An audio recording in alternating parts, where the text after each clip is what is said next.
Hey everyone, welcome back to the channel. So on one of my last videos when I was doing the top 5 meta, rogue, and budget deck, I mentioned that Scareclaw was number 5 on the rogue deck. And a lot of people were asking me as to why I made that choice. Well, the big reason why is because it is such an underrated deck right now, especially one that's going second. Because even with the limiting of their field spell, Tempe Dragons are still high on popularity in terms of going second builds. So I feel like bringing you guys Scareclaw would be a nice little change of pace for things that you're probably tired of seeing in the meta right now. So I'm just going to go ahead and give you my own interpretation of a going second Scareclaw deck and why I think it is a good contender for this meta. So we're just going to go ahead and get right into it. So starting off with, we're going to be running 3 of Scareclaw Astra, 2 Bellone, I'm sorry if I'm butchering these names, and 2 of the Acro.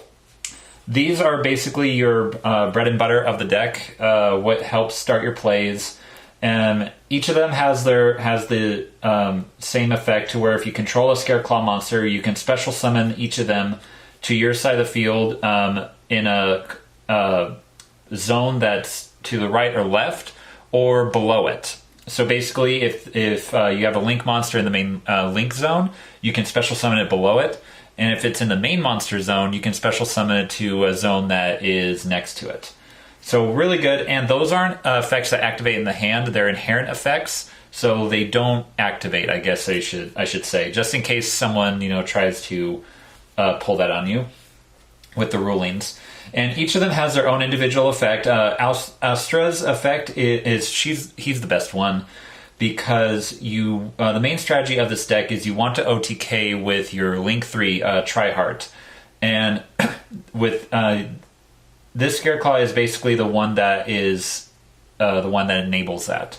So while you control Astra and defense position, you can, a Scareclaw monster that you control in the extra monster zone or Tryhard can attack your opponent equal to the number of defense monsters that you control with different names. So basically, if you control him and 3 defense monsters, Tryhard can attack 3 different times, which is really nuts. And the second one to add on to it, its unique effect is that it inflicts piercing damage for Tryhard. And Acro, it's the lesser of the 3, but it's still important, which is why it's at 2. And its effect is that the Tryhard monster gains 300 attack for each defense monster that you control, and that can stack if you have multiples out on the board. The next one that is probably the most important Scareclaw in the main deck is going to be Scareclaw Reichhardt. Same effect, summon effect as the other ones. The only difference is that when he is normal or special summoned, you can search your deck for a Scareclaw spell or trap card, and if there are 3 or more defense monsters on the board, you can also draw in addition to that. So just a little bit of extra consistency. So this is the ratio that I have for the main deck Scareclaw monsters. You could change it up a bit depending on how you feel about it, but if there are any that you want to absolutely run 3 of, and no matter what, it definitely would be these 2, I would say. And moving on to the other monsters, we have 3 Kashtira Fenrir and 2 Scareclaw Kashtira. Just for extra plays, they do work well with each other. Special summoning out Fenrir and searching him gets you full combo plus any of your board breakers. It's absolutely insane. At the end of this video, I will go into a bit of a test hand that I'll show you on how this deck works. But for now, yeah, that's the ratio I have. And then the last of the monsters is just 2 Nibiru. Nibiru is really good in this format, but I wish that I had that new jellyfish hand trap, but it's $60+ right now, and I just don't have the funds to spend it. If you have that, replace Nibiru with those, because it is a perfect going second card. Now off into the spells. We have 2 Primitive Planet, and this is supposed to be one of the Pressure Planet, the Kashtira field spell. I just don't have any in my current collection right now. So that's what this is supposed to be, or you could put it in a third primitive planet. It's up to you. But yeah, this is the thing that helps search out your plays. And 2, cast your arrival. It's a not once per turn monster reborn. And while it's in the graveyard, you can banish it to protect one of your Scareclaw monsters from being destroyed by card effects. Speaking of protection, I have one of the Scareclaw Defanging. I'm not choosing to run the quick play, the one that increases the attack and protects from a targeted effect, because this one basically does the same thing. As long as you activate this before you get your Tryhard out, it'll be protected while it's on the board from things like Imperm and Effect Veiler and stuff like that. Plus, when it destroys a monster by battle, it banishes it instead of going to the graveyard, so that's extra reason to want to run it.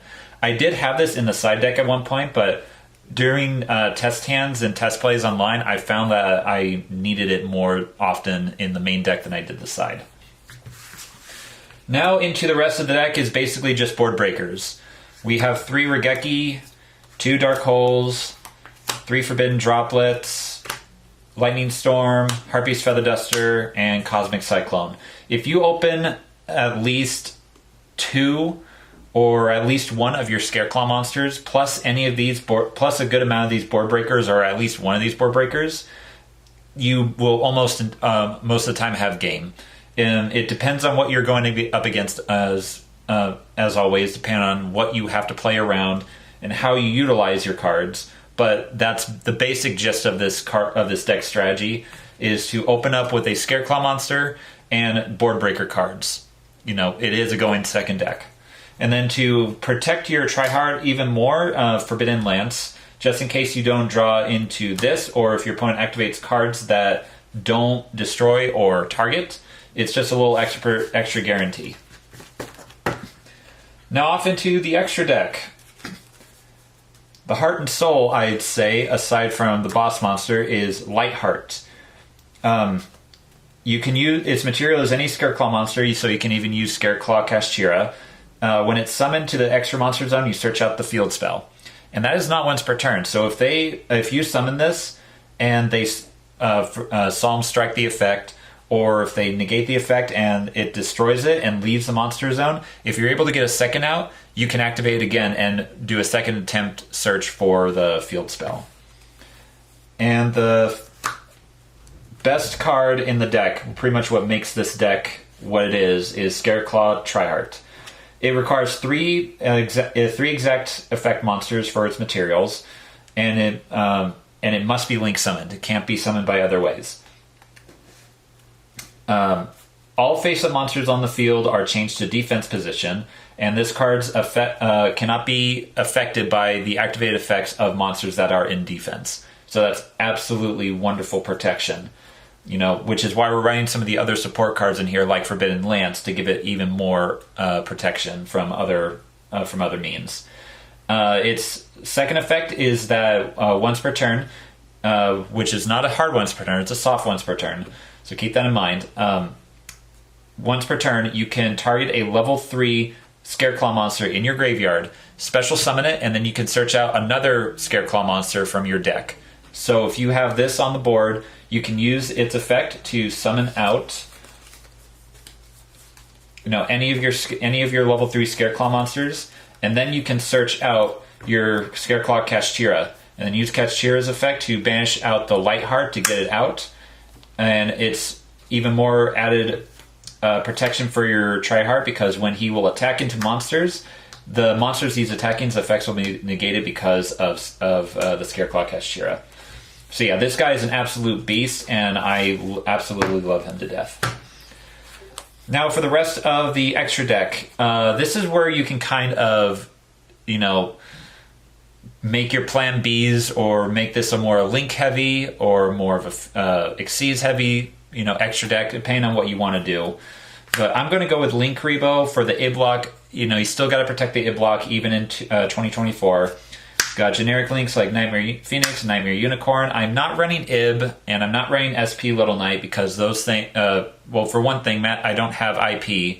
And the second reason is Little Knight is absolutely expensive, and I'm not shelling out the cash for it right now. Plus, it's a dumbass card anyway. I don't really care for it.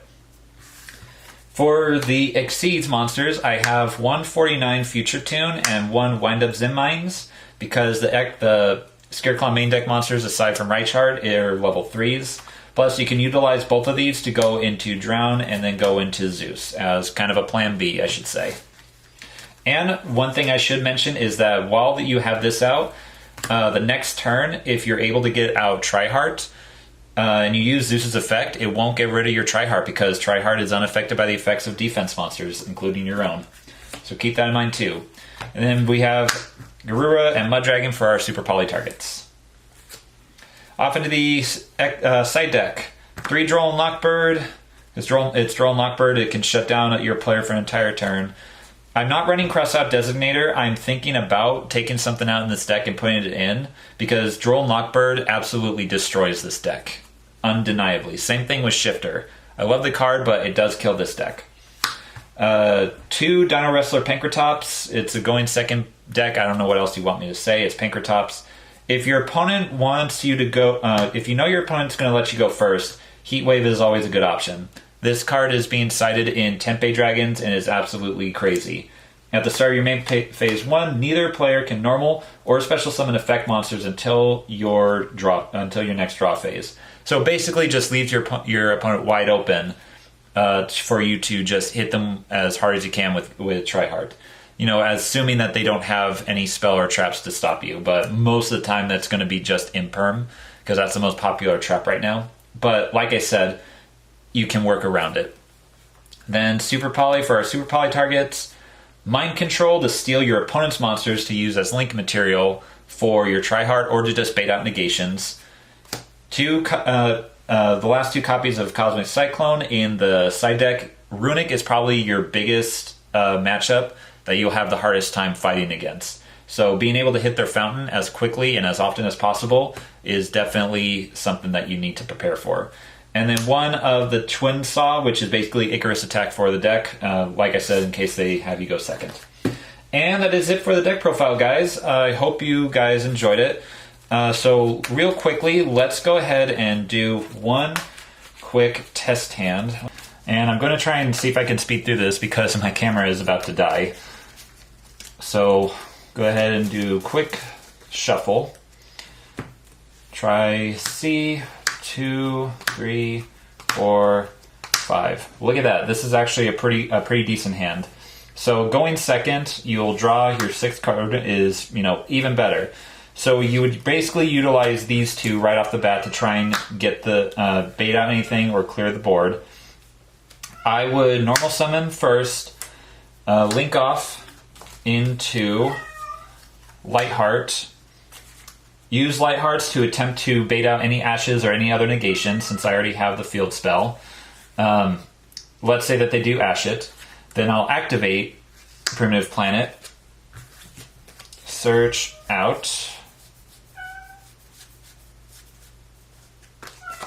Right chart. This is 99% of the time is what you're going to be searching out with the field spell, unless you already have it. You are going to summon out Acro. And then you are going to utilize Cashier's effect in hand to special summon. You're unfortunately going to have banished this, but that's alright. And then you're going to special summon out Right Chart. Right Chart's effect will go to search out.